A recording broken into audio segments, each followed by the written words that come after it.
தேவனே நான் ஓமதண்டையில் இல்லோம் நெருங்கி சேர்வதே என் ஆவல் பூமியில். நியாயாதிபதிகள் புஸ்தகம் 6:15 கொஞ்சம் வாசிக்கலாம். அதற்கு அவன், என் ஆண்டவரே, நான் இஸ்ரவேலை எதினாலே ரட்சிப்பேன்? இதோ மனாசேயில் என் குடும்பம் மிகவும் எளியது, என் தகப்பன் வீட்டில் நான் எல்லாரிலும் சிறியவன் என்றான். உள்நோக்கிய பார்வை. கிதியோன் சொன்ன வார்த்தையை நம்மங்க வாசிக்க கேட்டுங்க.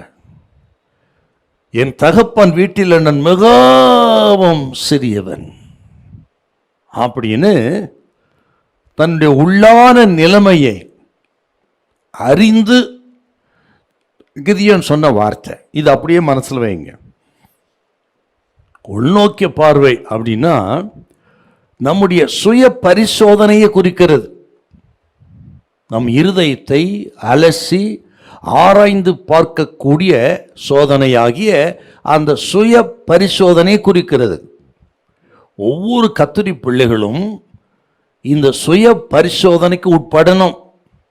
தினந்தோறும் ஆண்டவர் உணர்த்தும் பொழுதெல்லாம் இந்த சுய பரிசோதனை நமக்கு வேணுங்க. நம் இருதயத்தை அலசி ஆராய்ந்து பார்க்கக்கூடிய இந்த பரிசோதனை ஆவிக்குரிய வாழ்க்கையில் மிக மிக முக்கியமானது நமக்கு. அப்படி நம்ம உணர்ந்தா தான் நம்ம நிலைமையை நம்ம ஆராய்ஞ்சி, நம்ம இருதயத்தை ஆராய்ஞ்சி ஒரு சுய பரிசோதனை பண்ணாதான் நமக்குள்ளே ஆண்டவருடைய கிருபை எவ்வளோ பெரியது, எனக்கு ஆண்டவர் பாராட்டின இரக்கம் தயவு எவ்வளவு பெரியது, இந்த ஆசீர்வாதத்துக்கு நான் தகுதியே இல்லாதவன், இந்த வேலைக்கு நான் கொஞ்சமும் தகுதி இல்லாதவன், எல்லா ஆண்டோடைய கிருபை தான், அவர் கிருபையினால் தான் நான் வாழ்வு பெற்றிருக்கிறேன், நாங்கள் இருக்கிறதே கிருபை என்று ஆண்டவரை சார்ந்து ஆண்டவரை மகிமைப்படுத்தி ஆண்டவரை உயர்த்தி வாழ முடியுங்க.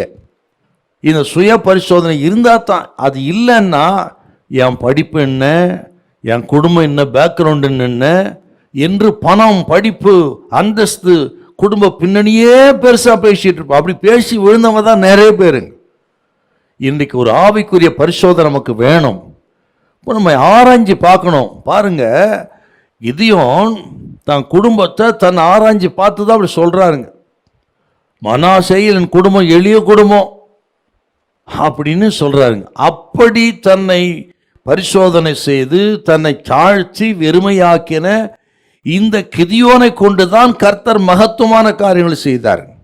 ஆண்டவர் நம்மை கொண்டு மகத்துவமான காரியங்களை செய்து நம்மை பராக்கிரமசாலிகளாக மாற்றணும்னா இந்த சுய பரிசோதனை நமக்கு வேணுங்க. கர்த்தருக்கு முன்பாக நம்மை தாழ்த்தி நம்ம ஒரு ஆழமான சுத்திகரிப்புள்ள போகணும். இதை கேட்குற அருமையான கர்த்தருடைய பிள்ளைகளே, யாரா இருக்கட்டும், நீங்கள் இன்றைக்கு நிதானமாக யோசிங்க. நாம் எப்படி இருக்கிறோம், நம் இருதயம் எப்படி இருக்கிறது, ஒரு காலத்தில் எப்படி இருந்தோம், இன்றைக்கு எப்படி இருக்கிறோம் என்று நம்ம கொஞ்சம் அலசி பார்த்து சரி செய்து கர்த்தருக்கு முன்பாக நம்மை தாழ்த்தி நம்ம படிப்பு, சாமர்த்தியம், அனுபவம், பின்னணி இதெல்லாம் ஒன்றும் இல்லை, எல்லாம் கர்த்தர்ன்ற நிலைமைக்கு வந்துட்டீங்கன்னா உங்களை கொண்டு கர்த்தர் செய்கிற பயங்கரமாக இருக்கும். கர்த்தர் உங்களை அநேக ஜாதிகள் முன்பாக உயர்த்தி மேம்படுத்துவா. நீங்கள் வெட்கப்பட்டு போக விடவே மாட்டார். ஹல்லேலூயா, ஹல்லேலூயா.